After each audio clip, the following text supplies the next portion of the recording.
시간이 되었습니다. 시간 2022년 9월 4일 성령 강림 후 13번째 주일 예배를 다 함께 하나님께 올려드리겠습니다. 다 같이 자리에서 일어나셔서 찬송가 24장입니다. 찬송가 24장 함께 찬양하시겠습니다.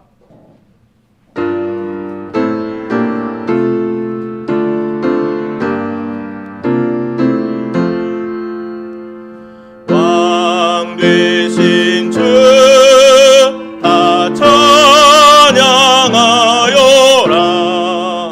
영광과 존귀 주께 돌리세.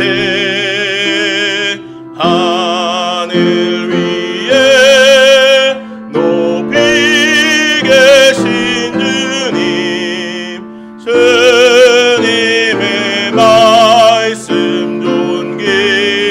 하도다.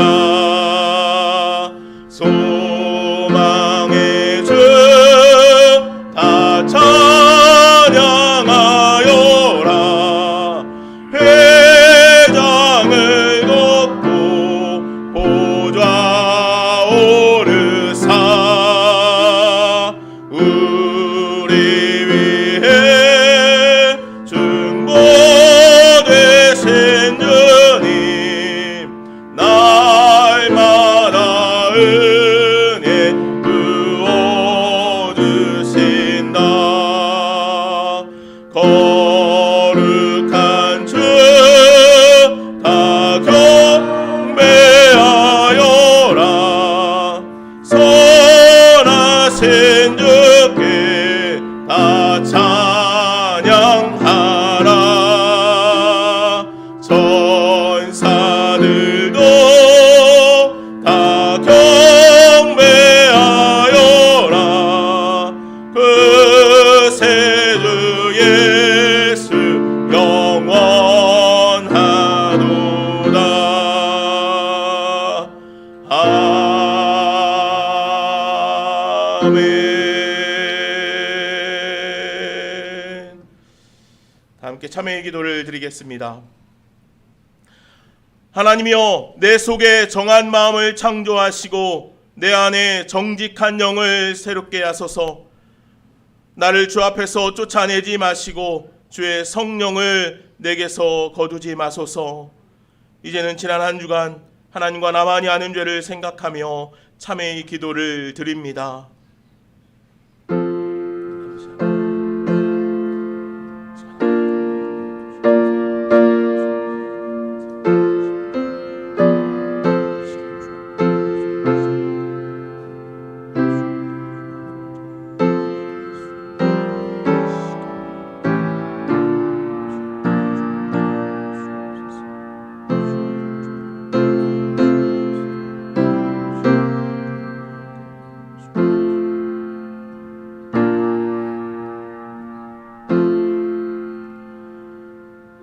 만일 우리가 우리 죄를 자백하면 그는 미쁘시고 의로우사 우리 죄를 사하시며 우리를 모든 불의에서 깨끗하게 하실 것이요 라고 말씀하신 대로 여러분과 나는 이 시간 사죄의 은혜 받은 것을 확인합니다. 다 함께 사도신경 하심으로 우리의 신앙을 고백하겠습니다. 나는 전능하신 아버지 하나님 천지의 창조주를 믿습니다. 나는 그의 유일하신 아들 우리 주 예수 그리스도를 믿습니다. 그는 성령으로 잉태되어 동정녀 마리아에게서 나시고 본디오 빌라도에게 고난을 받아 십자가에 못 박혀 죽으시고 장사된 지 사흘 만에 죽은 자 가운데서 다시 살아나셨으며 하늘에 오르시어 전능하신 아버지 하나님 우편에 앉아 계시다가 거기로부터 살아있는 자와 죽은 자를 심판하러 오십니다. 나는 성령을 믿으며 거룩한 공교회와 성도의 교제와 죄를 용서받는 것과 몸의 부활과 영생을 믿습니다. 아멘. 자리에 앉으시겠습니다. 앉으셔서 함께 찬양하시겠습니다.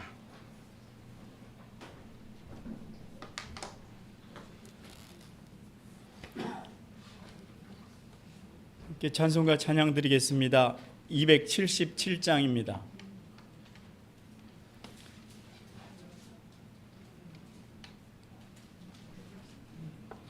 찬송가 277장입니다.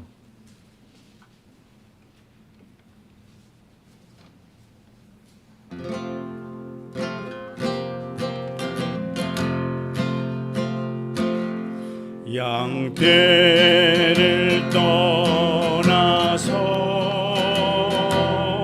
길 잃어버린 나 목자의 소리 싫어서 먼 길로 나간대. 방탕한 이 몸을 큰 불효에 행하여 아버지 음성 싫어서 먼 길로 나간대. 양이는 목자는 그 양을 찾으러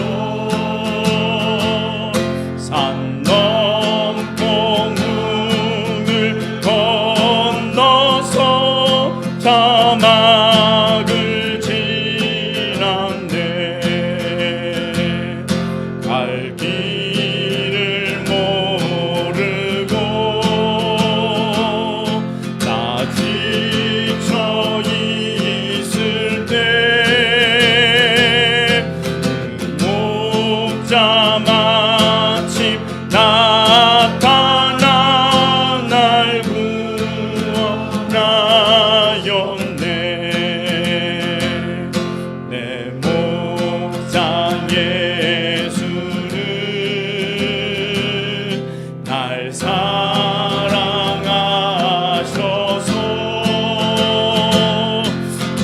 이로 나를 씻으사 온전케 하셨네. 이른 양 찾아 은위로 주시고 우리 안에 이끌어 늘 보호하시네. 양떼를 떠나서 맘대로 다녔네. 나 독자 음성 들으며 그 길을 따르리. 나 이제 우로는 방황치 않으며 내 아버지의 집에서 영원히 살겠네.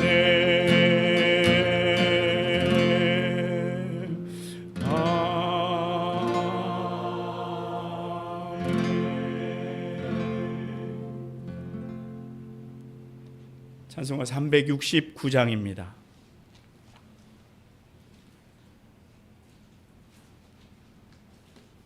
(369장입니다)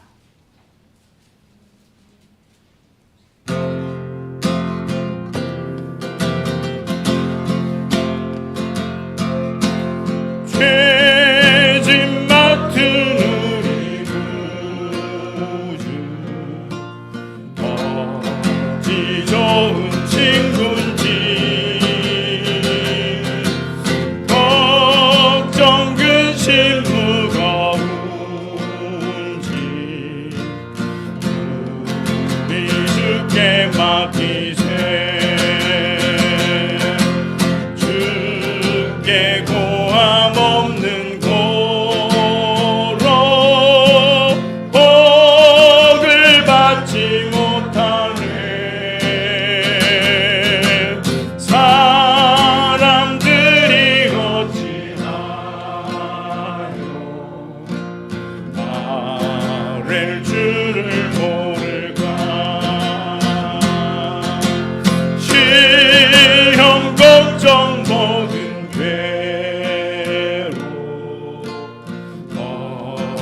그 사람 누군가 부질없이 낙심 말고 기도드려 아뢰세 이런 진실하신 친구 찾아볼 수 있을까 우리 약함 아시오니 없지 아니하리까 근심 걱정 무거운지 아니 진짜 누군가 피난처는 우리 예수 주께 기도드리세 세상 친구 멸시하고 너를 조롱하여도 예수 품에 안기어서 참된 위로받겠네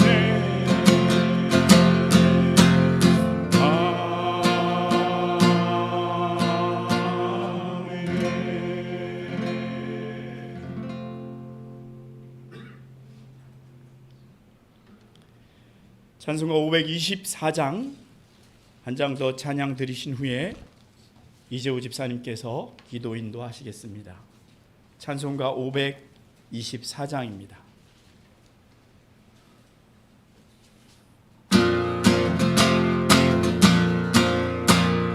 갈 길을 밝히 보이시니 주 앞에 빨리 나갑시다.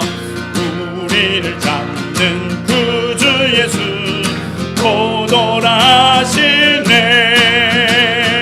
죄악 벗은 우리 영혼은 기뻐 뛰며 주를 보겠네. 하늘에 계신 주 예수를 영원히 섬기리. 우리를 오라 하시는 말 기쁘게 듣고 순종하세. 구주를 믿기 지체 말고 속속히 나가세. 죄악 벗은 우리 영혼은 기뻐 뛰며 주를 보겠네. 하늘에 계신 주 예수를 영원히 섬기리. 주 오늘 여기 계시오니 나와서 주의 말씀 드세. 듣기도 하며 생각하니 참 진리시로다. 죄악 벗은 우리 영혼은 기뻐 뛰며 주를 보겠네. 하늘에 계신 주 예수를 영원히 섬기네. 주 오늘 여기 계시오니 주 오늘 여기 계시오니 나와서 주의 말씀 드세. 듣기도 하며 생각하니 참 진리시로다. 죄악 벗은 우리 영혼은 기뻐 뛰며 주를 보겠네. 하늘에 계신 주 예수를 영원히 섬기리.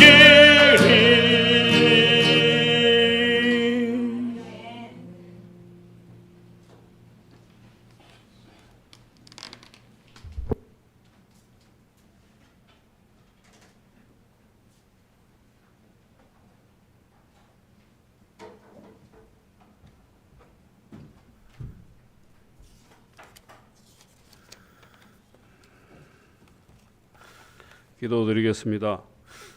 사랑의 하나님 아버지, 지난 한 주간 우리를 지켜주신 은혜를 감사드립니다. 우리의 마음이 온전히 주님께 향하여 진정과 믿음으로 예배 드리기를 원합니다. 우리의 경배와 찬양을 받아주소서. 주님, 지난 한 주간 우리는 주님께 받은 사랑과 은혜가 가득함에도 세상에 대한 욕심과 탐욕으로 살다 여기에 나왔습니다. 지난 한 주간의 우리가 지은 죄를 우리가 회개하게 하시고 우리를 용서하여 주소서. 사랑의 하나님, 이제 곧 거대한 태풍이 우리나라를 향해 오고 있습니다. 이 태풍으로 인한 위험으로부터 우리를 안전하게 지켜주시고 우리가 이 태풍을 잘 대처할 수 있게 인도하여 주소서. 열방의 선교사님들의 가정에도 건강과 안전을 지켜주시고 하나님의 역사가 일어나게 하시며 우리나라가 통일의 땅이 되어 남과 북이 자유롭게 왕래하는 축복의 땅이 되게 하소서. 이 시간에 말씀을 전하실 목사님에게도 성령 충만과 강건함을 주소서. 예수님 이름으로 기도드렸습니다.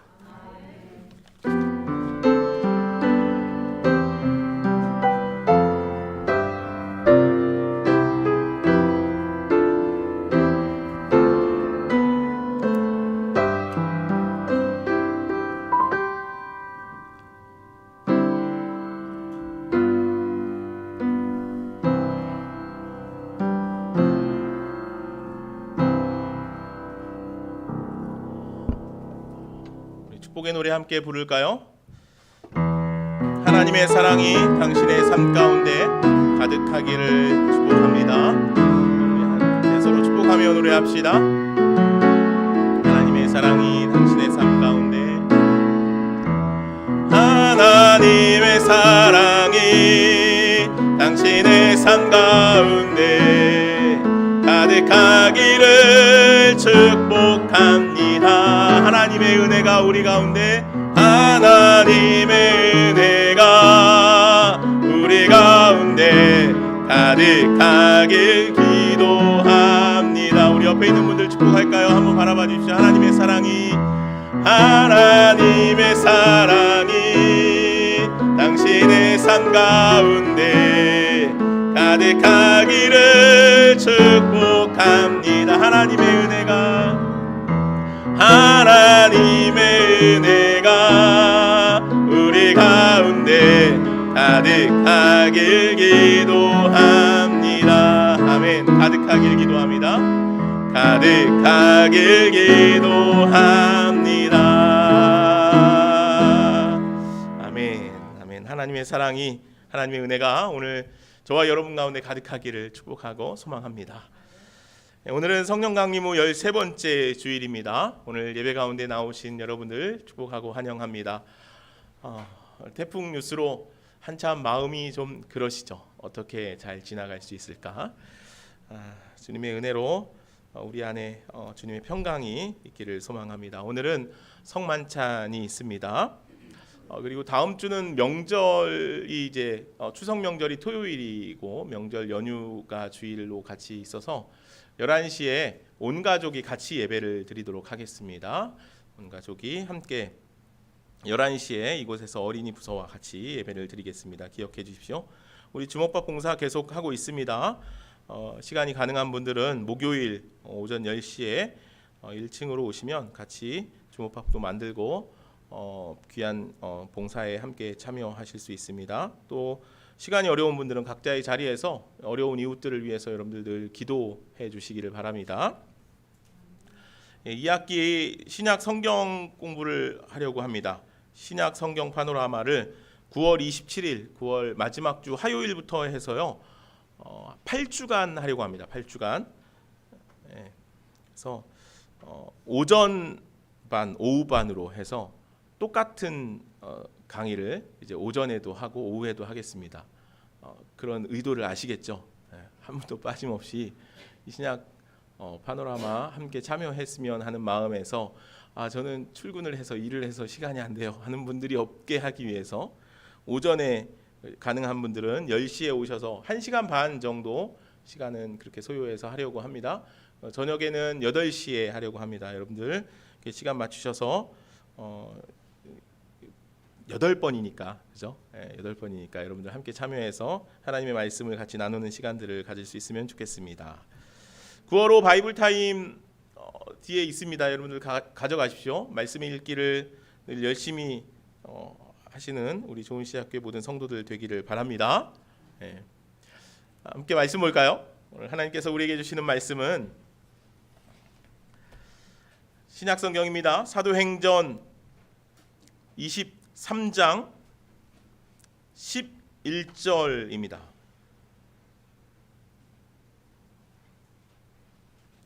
사도행전 23장 11절 한 절 말씀입니다. 신약성경 228쪽 정도에 있습니다. 이제 제가 말씀을 받들어 읽겠습니다. 그날 밤에 주께서 바울 곁에 서서 이르시되 담대하라. 내가 예루살렘에서 나의 일을 증언한 것 같이 로마에서도 증언하여야 하리라 하시니라. 아멘. 하나님의 말씀입니다. 사도행전은 복음행전입니다. 왜 복음행전이냐면 복음의 역사를 이야기하는 그런 말씀이기 때문이죠. 사도들을 통해서 교회가 세워지게 하시고 그 교회 안에 복음의 놀라운 역사들이 일어나게끔 하셨습니다. 그리고 하나님께서 사도 바울을 택하셔서 그를 통하여 이방 가운데 보내시고 이방 가운데 하나님의 교회들을 세우고 하나님의 말씀, 하나님의 역사가 이방 가운데 일어나게 하셨습니다. 그래서 사도행전은 복음의 행전입니다. 사도 바울이 1차, 2차, 3차에 걸쳐서 이방 나라들을 다니면서 복음을 전하고 교회를 개척하고 하나님의 나라, 하나님의 역사들을 일궈가죠.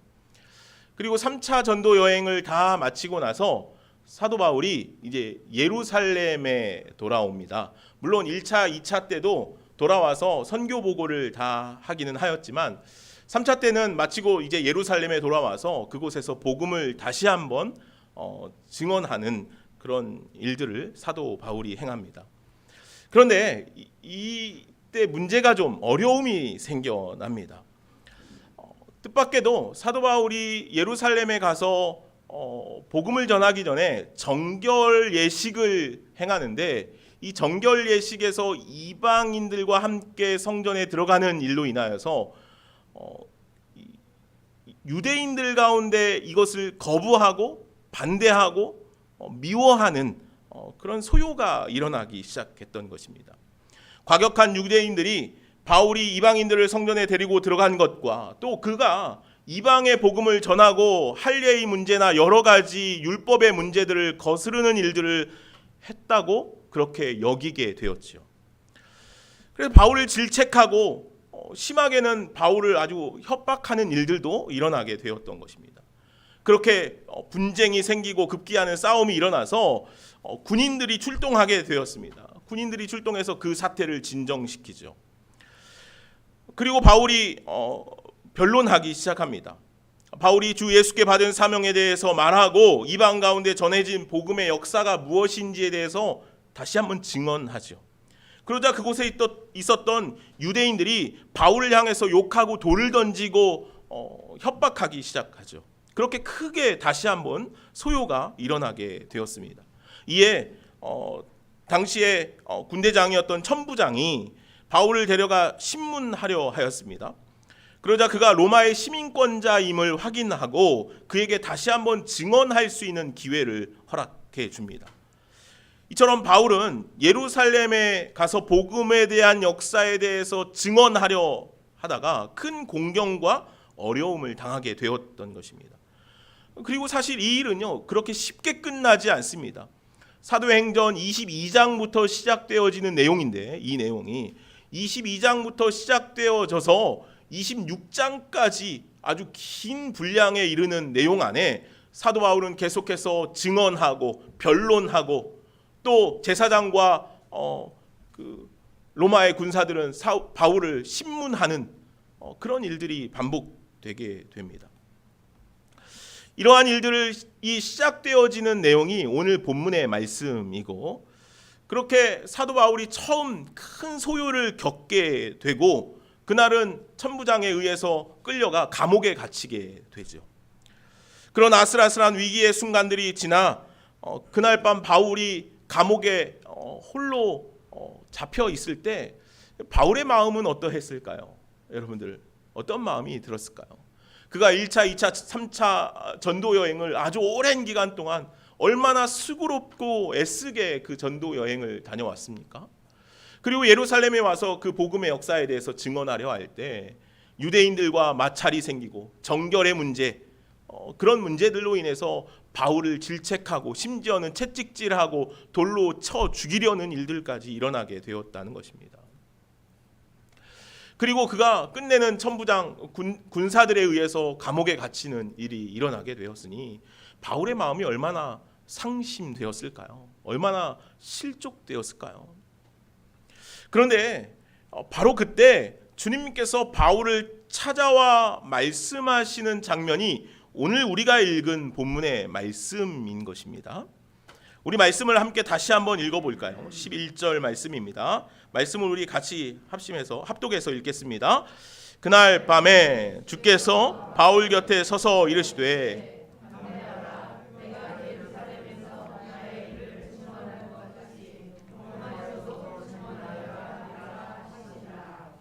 아멘.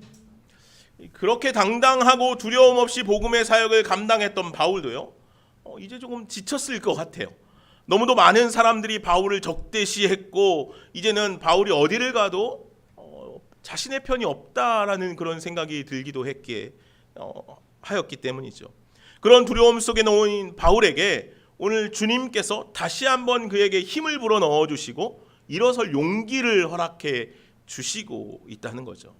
그래서 오늘 본문 말씀을 통하여서 오늘 우리가 하나님께서 바울에게 어떠한 은혜의 메시지를 주시는지, 오늘 이 주님께서 주시는 이 메시지가 바울에게 또 오늘 우리들에게 어떠한 은혜의 힘이 되는지 다시 한번 살펴보려고 합니다.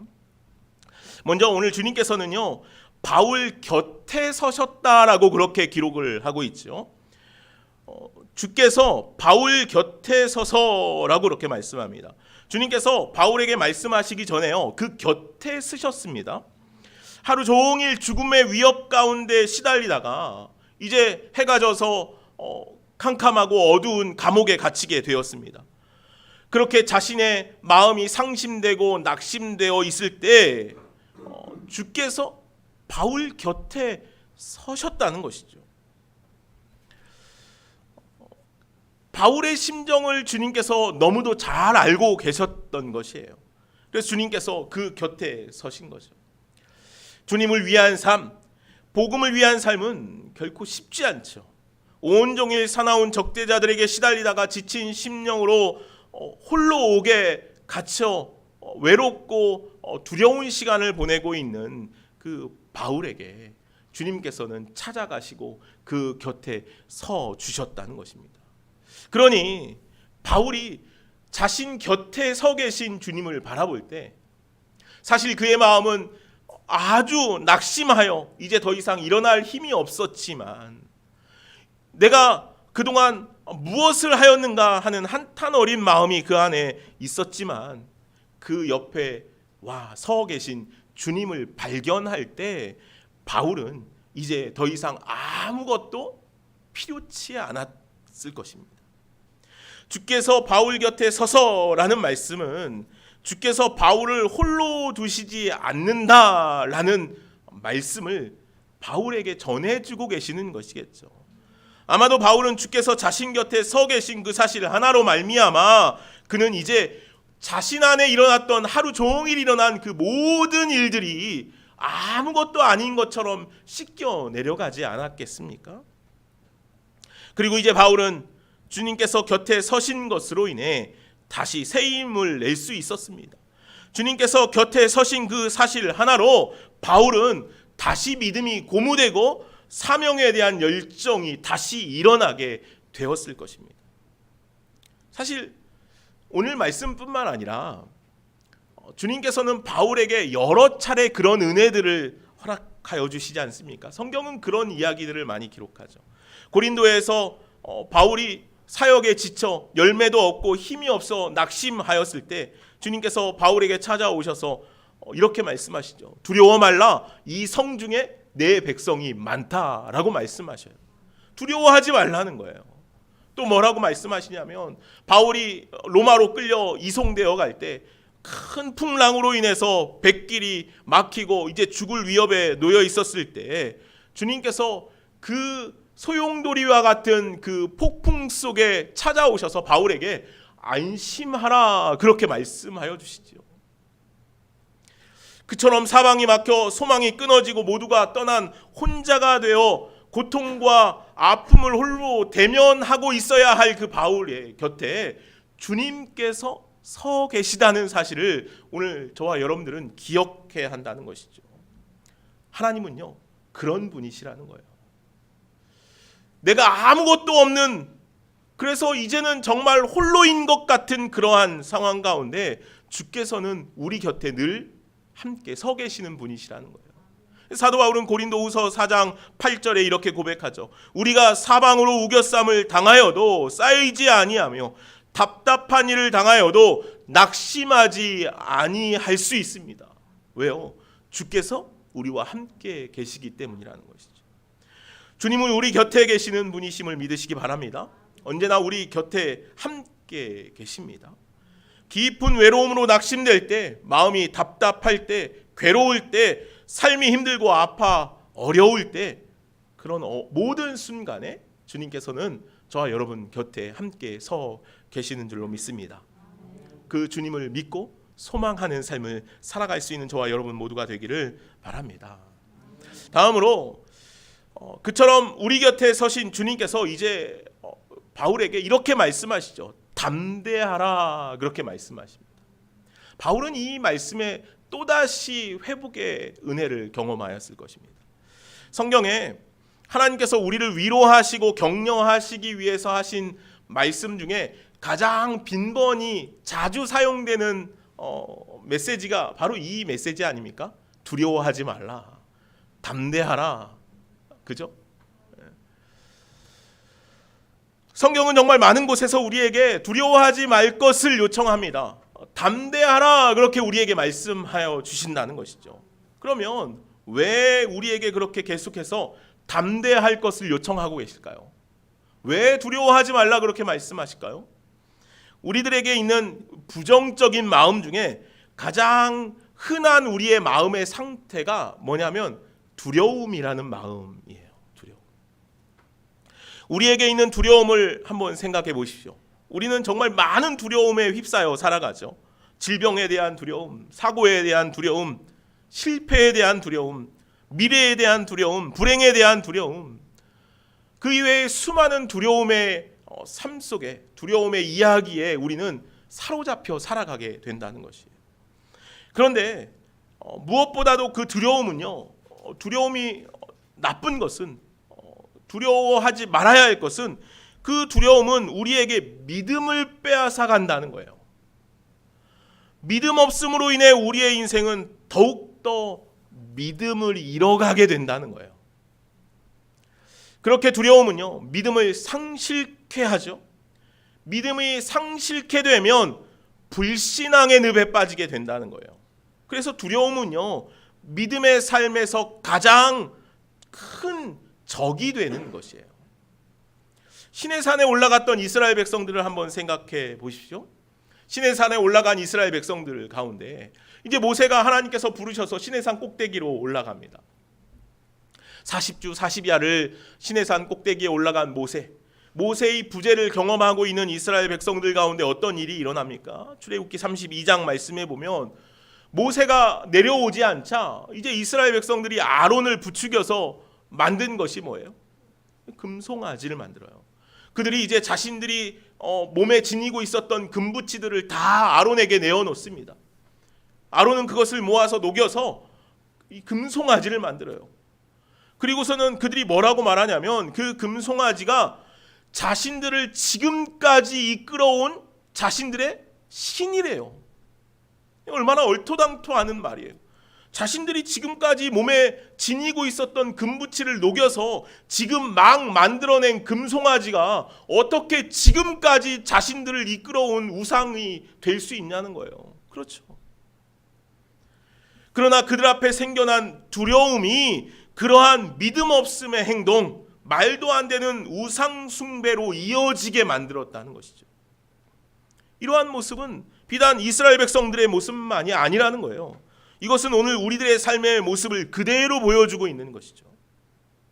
우리들이 얼마나 쉽게 믿음을 잃어버리는지 몰라요. 두려움에 빠져 하나님을 부정하고 자신의 삶을 부정하고 세상의 거짓 때문에 우리의 영혼을 다 내던지고 마는 삶을 살아갈 때가 너무도 많다는 거죠. 그렇기 때문에 주님께서 말씀 가운데 우리에게 가장 많은 권면의 말씀으로 우리에게 다가오시는 것이 바로 두려워하지 말라라는 말씀이라고 생각이 들어요. 주님께서는 그래서 안심하라, 담대하라 우리에게 그렇게 말씀하시는 것이라는 거죠. 오늘 바울에게도 그렇게 주님께서 담대하라라고 말씀하시는 것이에요. 두려움 가운데 놓일 수 있잖아요. 바울이 죽음의 위협 가운데 이제는 더 이상 자신의 편이 없다고 생각되어질 때 바울은 이제 두려울 수밖에 없었어요. 외로울 수밖에 없었죠. 그때 주님께서 곁에 서셔서 두려워하지 말라라고 말씀하시는 것이에요. 그리고 오늘 그 말씀 안에 바울은 살아가죠. 사실 바울이 대제사장 앞에서 얼마나 담대한 사람이었는지 몰라요. 대제사장이요, 신문할 때, 바울을 신문할 때 바울이 하도 많은 말을 하고 맞는 말들을 하니까 더 이상 그와 변론할 수 없게 되자 뭐라고 말하냐면 대제사장이 저 바울의 입을 치라라고 말해요. 바울이 그 자신의 입을 치라고 말하는 대제사장을 향해서 뭐라고 말합니까? 회칠한다며 하나님이 너를 치시리라 그렇게 말해요. 자신을 죽이려고 무려 40여 명의 결사대가 조직돼요. 그리고 아무도 모르게 바울을 암살하려고 했죠. 그 사실을 바울이 어떻게 알게 됐어요? 그러나 바울은 그러한 사실을 듣고 알매도 그 두려움에 침몰되지 않았다는 거예요. 여러분, 이러한 담대함이 어디서부터 나오는 것이겠습니까? 내가 용기를 내야지, 두려워하지 말아야지 하면 그런 담대함이 생겨납니까? 아닙니다. 주님께서 내 곁에 계심을 확신할 때 우리는 그런 것에 대한 두려움에서 이겨낼 수 있게 되는 것이죠. 담대한 삶을, 믿음의 삶을 살아갈 수 있게 되는 거예요. 그럼 여러분들 그러한 믿음에 대한 확신이 여러분들 안에 있습니까? 그럼 이 확신은 어디서 생겨날 수 있을까? 어떻게 하면 이런 사도 바울 같은 확신이 생겨날 수 있을까요? 우리는 주님과 날마다 친밀한 가운데 놓여야 해요. 이런 확신은요, 주님과 얼마나 친밀하냐에 따라서 얼마나 큰 확신이 생겨나냐가 생긴다는 거죠. 주님과 친밀감으로 인해 주님께서 내 곁에 계심을 우리가 확신할 수 있게 된다는 거예요. 그리고 그렇게 주님과의 친밀감으로 인해 우리는 두려움에서 벗어날 수 있게 되겠죠. 그래서 우리는 날마다 주님 앞에 나아가야 해요. 주님과의 만남이 필요하다는 거예요. 주님과 교제하고 주님 품 안에 거하는 시간과 장소가 필요하다는 거예요. 예수님께서도 그런 시간과 장소가 있었잖아요. 어디예요? 겟세마네 동산이죠. 주님께서는 겟세마네 동산에 올라가시죠. 새벽에 산에 올라가 기도하시고 밤에 산에 가셔서 기도하셔요. 주님의 어떤 패턴이에요. 주님께서는 새벽마다 밤마다 산에 올라가서 하나님과의 만남의 시간을 가지셨다는 것이죠. 오늘 우리에게도 그런 시간과 장소가 필요하다는 거예요. 여러분들 그런 시간과 장소를 여러분들 가지고 있습니까? 우리는 그런 시간이 필요해요. 그런 장소도 필요해요. 물론 우리가 늘 교회에 와서 예배당에 와서 그런 시간과 장소를 가지면 좋겠지만 우리가 일상생활을 하다 보면 매번 주일 교회 예배당에 와서 그런 시간을 가질 수 없겠죠. 여러분들 안에 그런 장소를 만드셔야 해요. 그런 시간을 가지셔야 한다는 거예요. 제가 어제 저녁에 잠시 쉬다가 집에 쉬다가 TV에 드라마가 나오는데 잠시 한 장면을 보게 됐어요.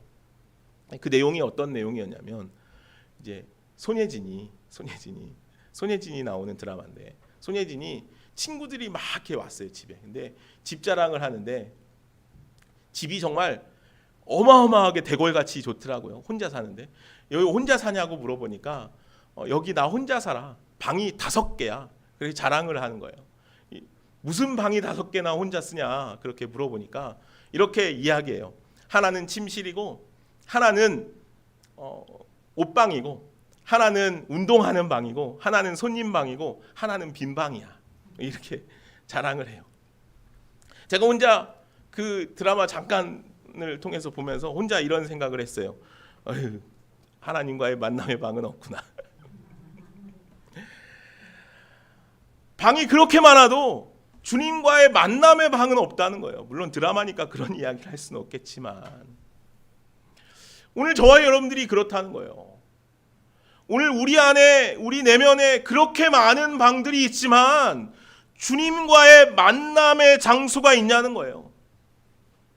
주님께 드려진 시간과 장소가 여러분들 안에 있냐는 거예요.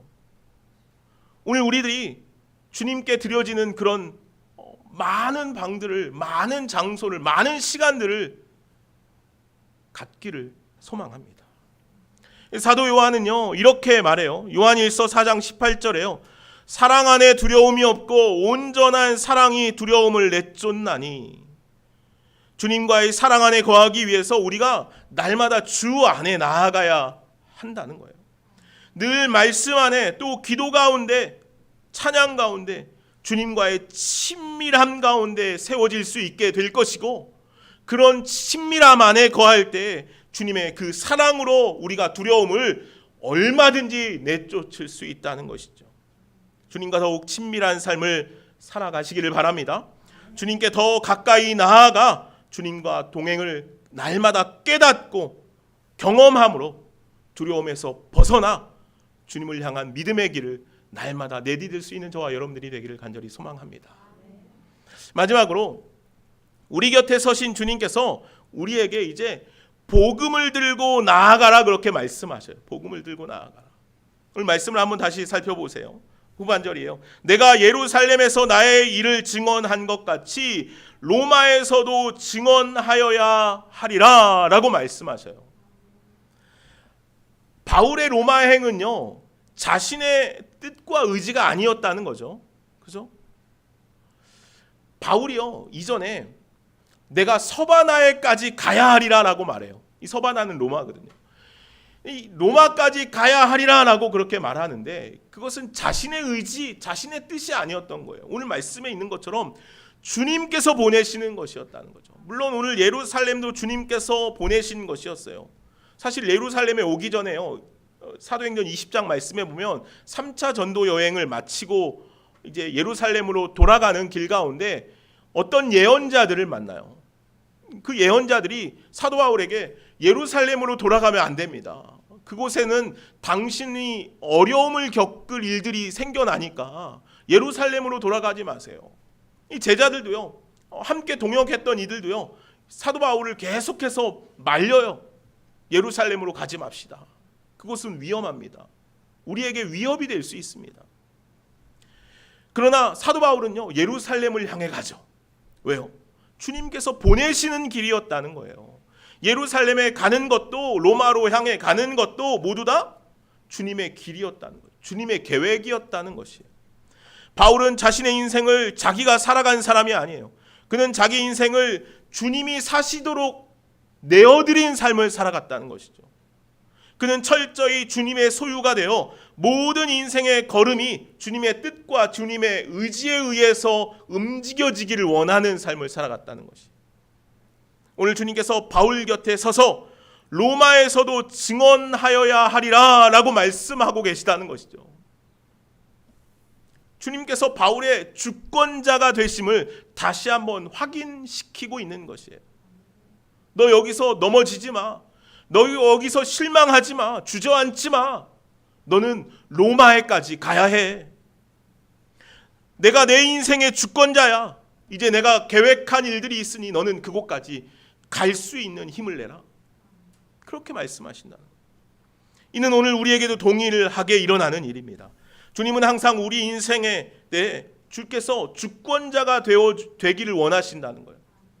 주님께서 오늘 우리들에게요, 너의 주권을 내려놓으라라고 말씀하신다는 거예요. 네 길이 아니라, 너의 길이 아니라 나의 길을 가라라고 말씀하신다는 거죠. 오늘 우리가 하나님의 주권을 인정하고 살아가는 자들은요, 언제나 하나님께 우리의 주권을 내어놓는 자들이 된다는 거예요. 우리의 주권을 내려놓을 때 주님께서 우리의 삶을 하나부터 10까지 주관하여 주신다는 것이죠. 오늘 말씀을 보면요, 우리가 말씀을 다 읽지는 않았지만 오늘 본문 말씀 앞뒤에 있는 내용들을 살펴보면요, 바울이 알지 못하는 순간에 은밀하게 일어나는 일들이 있었어요. 바울을 죽이기 위해서 아까 말한 것처럼 은밀히 결사대가 형성됐어요. 40명의 결사대가 형성돼서 바울을 죽이려고 했어요. 그런데 참으로 놀라운 사실은요, 그처럼 은밀하게 진행되는 박해자들의 음모 뒤에 그보다 더 은밀하고 놀랍고 빠르게 움직이는 손길이 있었어요. 바로 주님의 손길이었다는 것이죠. 바울이 자신을 둘러싸고 있는 그 모든 음모와 살해와 함정들을 전혀 모르고 있는 그 순간에도 그를 해하려는 세력들로부터 그를 지키시고 그를 이끌어 가시는 주님의 손길이 있었다는 것이죠.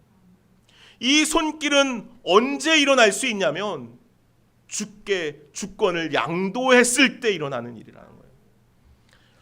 하나님께서요, 바울의 조카를 사용하셔서 한밤중에 진행되는 그 음모가 드러나게 하시죠. 천부장의 지위와 권세를 사용하셔서 하나님께서 바울을 안전하게 가이사라로 호송해요.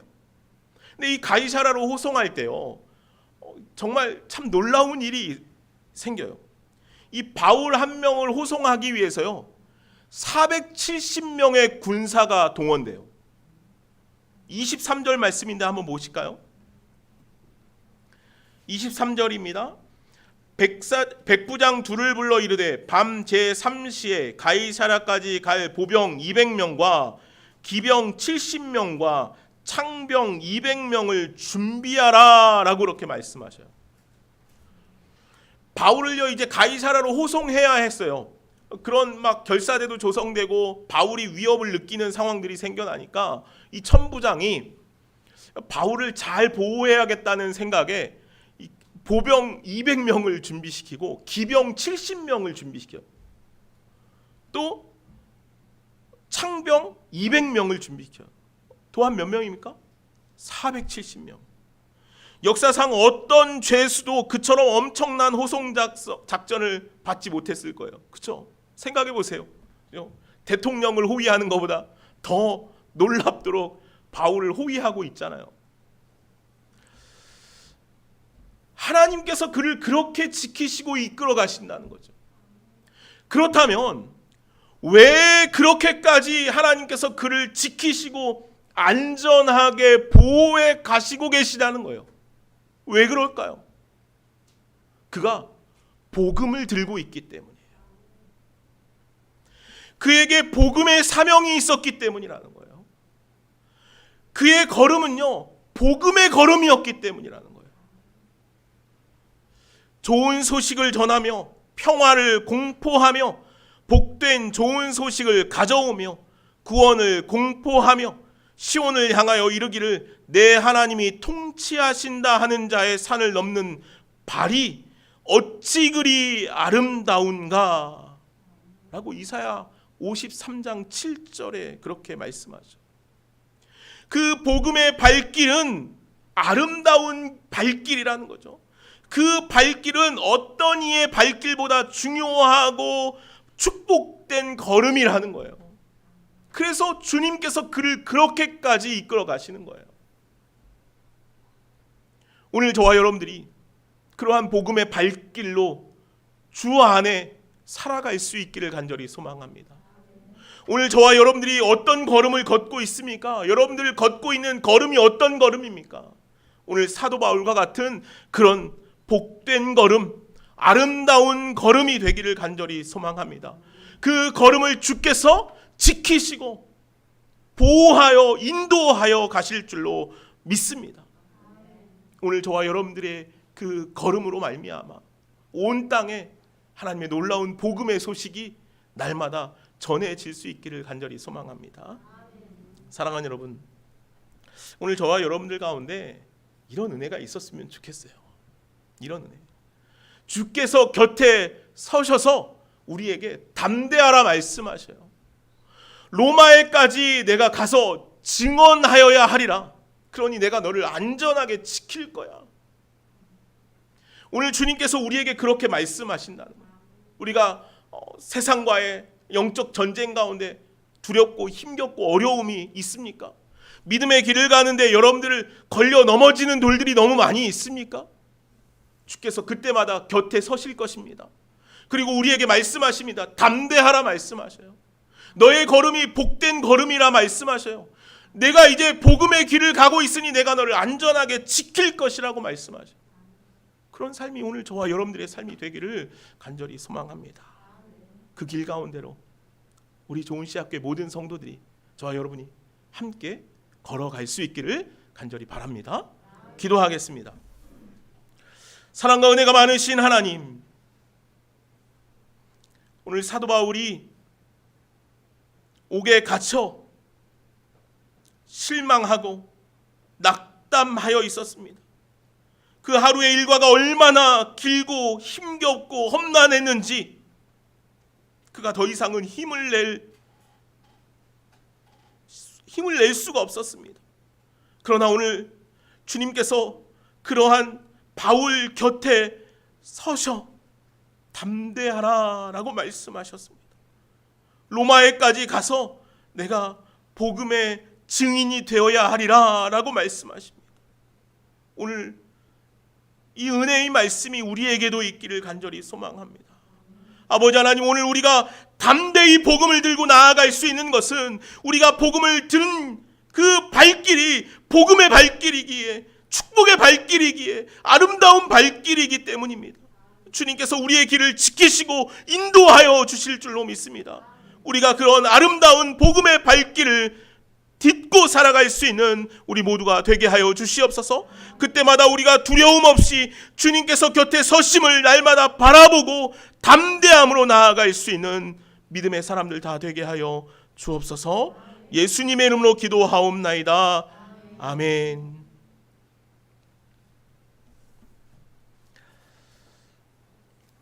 오늘은 성만찬이 있습니다. 이 시간 같이 함께 주님께서 나누시는, 베푸시는 만찬을 함께 받겠습니다. 최기동 집사님, 이동규 집사님 포 좀 걷어 주십시오.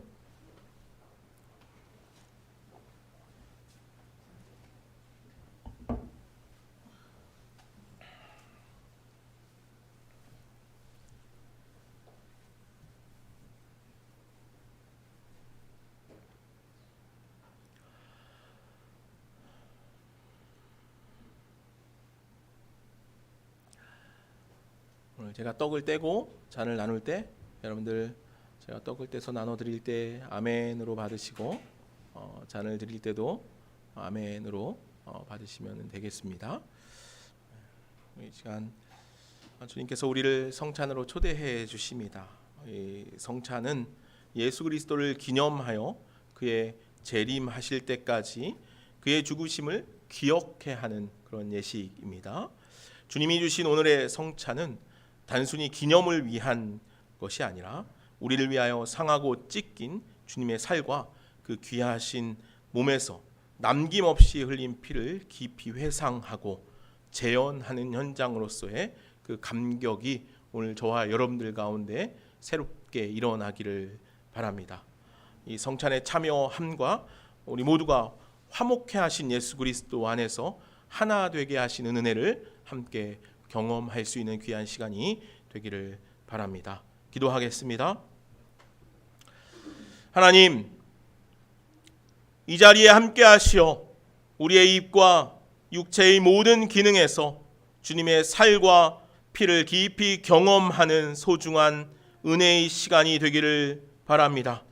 그리하여 주님을 뵙는 기쁨이 가득하게 하시고 온전히 성령님의 특별한 임재 안에 이 거룩한 성례전이 이루어지게 하여 주옵소서. 우리 모두를 위하여 살을 찢기시고 피를 흘리신 우리 주 예수 그리스도의 이름으로 기도하옵나이다. 아멘.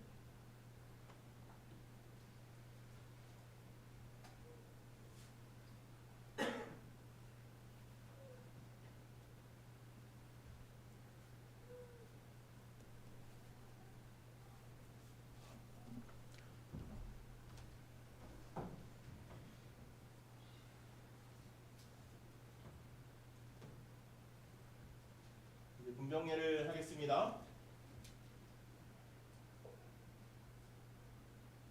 예수께서 잡히시던 밤에 주께서 떡을 가지사 축사하시고 떼어 이르시되 이것은 너희를 위한 내 몸이니 이것을 행하여 나를 기념하라 말씀하셨습니다.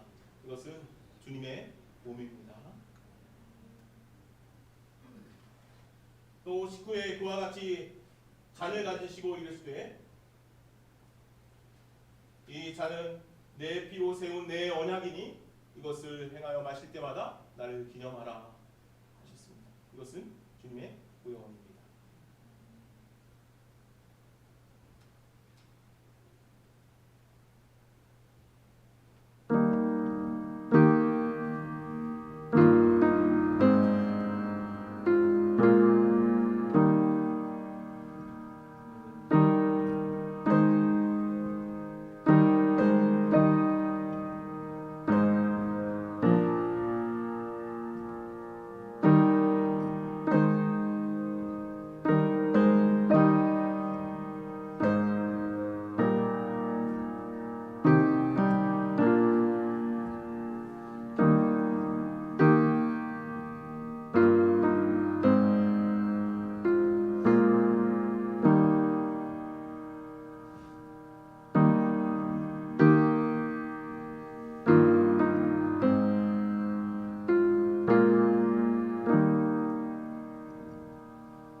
은혜와 자비로 우리를 날마다 인도하시는 하나님, 연약함과 죄악 가운데 놓여 있는 우리의 인생이지만 주님께서 우리를 얼마나 사랑하시는지 예수 그리스도의 그 십자가의 사랑으로 말미암아 우리에게 구속의 은혜를 허락하여 주십니다.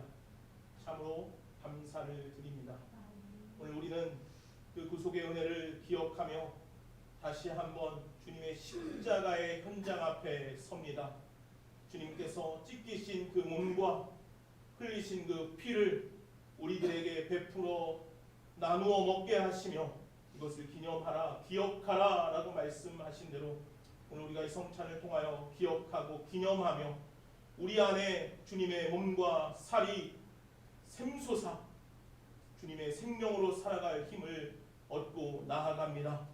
더불어 동시에 우리가 함께 떼어 먹고 나눈 이 떡과 잔을 통하여 우리가 하나됨을 함께 나누고 누릴 수 있도록 허락하여 주옵소서.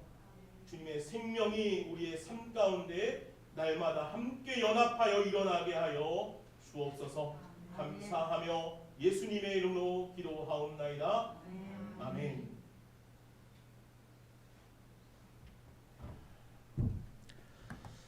다 같이 자리에서 일어나셔서 우리 내게 있는 향유 혹합 찬양 부르시면서 주님께 우리의 예물 올려드리도록 하겠습니다.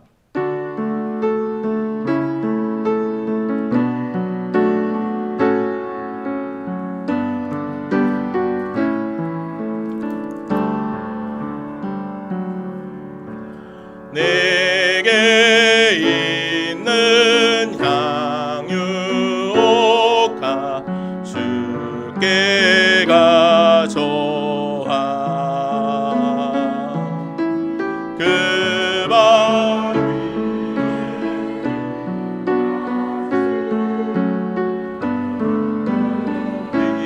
위입니다.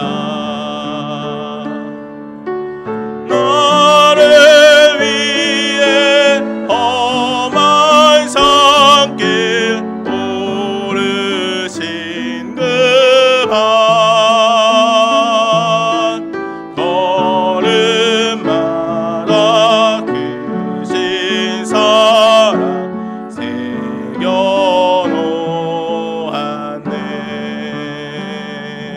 기도하겠습니다. 하나님 감사합니다. 주 앞에 나와 예배하는 주님의 사랑하는 성도들, 이 시간 주님 기억하여 주시기를 원합니다. 하나님께서 베풀어 주시는 은혜로 말미암아 우리가 살아갈 힘을 얻게 하여 주시었고, 주님께서 베풀어 허락하시는 생수를 먹고 마심으로 말미암아 오늘 우리가 영원히 목마르지 아니한 기쁨의 삶을 살아갈 수 있기를 간절히 소망합니다. 아버지 하나님, 이 시간 주 앞에 나와 예배하는 사랑하는 성도들, 또 주 앞에 귀한 예물을 정성껏 올려드립니다. 하나님, 여러 가지 예물로 주님 앞에 드려질 때 하나님 이 예물이 곳곳에 아름답게 쓰여지게 하시고 복음의 통로가 창구가 되게 하여 주시기를 원합니다. 하나님, 오늘 우리들이 날마다 주께 드리기에 아낌없이 드릴 수 있는 마음이 우리 안에 있기를 원합니다. 주 앞에 예배드리며 나아갈 때 우리가 온 마음과 정성을 다해 온 힘을 쏟아 주 앞에 예배할 수 있는 자들 되기를 원합니다. 주님, 우리 사랑하는 성도들 마음이 날마다 그렇게 주님 앞에 풍성함으로 드러나게 하여 주시옵소서. 아버지 하나님, 오늘 우리 좋은 씨앗교회 모든 성도들 가정을 축복하기 원합니다. 하나님께서 가정마다 주님께서 살아 숨쉬는 주님의 영이, 성령의 영이 가정마다 있게 하여 주셔서 아버지 하나님, 모든 자녀들이, 모든 가족들이 하나님 앞에 나아갈 수 있는 귀한 은혜의 생명들이 되게 하여 주시기를 간절히 소망합니다. 아버지 하나님, 이 시간 주 앞에 예배하며 또 함께 예배하지 못하는 영혼들까지도, 또 멀리서 복음을 전하고 있는 많은 선교사님들의 그 선교의 현장과 헌신 위에도 주님 축복하여 주옵소서. 감사하며 예수님의 이름으로 기도하옵나이다. 아멘. 이제는 우리 주 예수 그리스도의 은혜와 하나님 아버지의 무한하신 사랑과 성령의 교통하심과 역사하심이 복음을 들고 굳게 서기를 다짐하고 소망하는 여기 모이는 주님의 사랑하는 자녀들 머리 위에 가정과 삶 위에 이제부터 영원까지 함께 계시기를 간절히 축원하옵나이다. 아멘.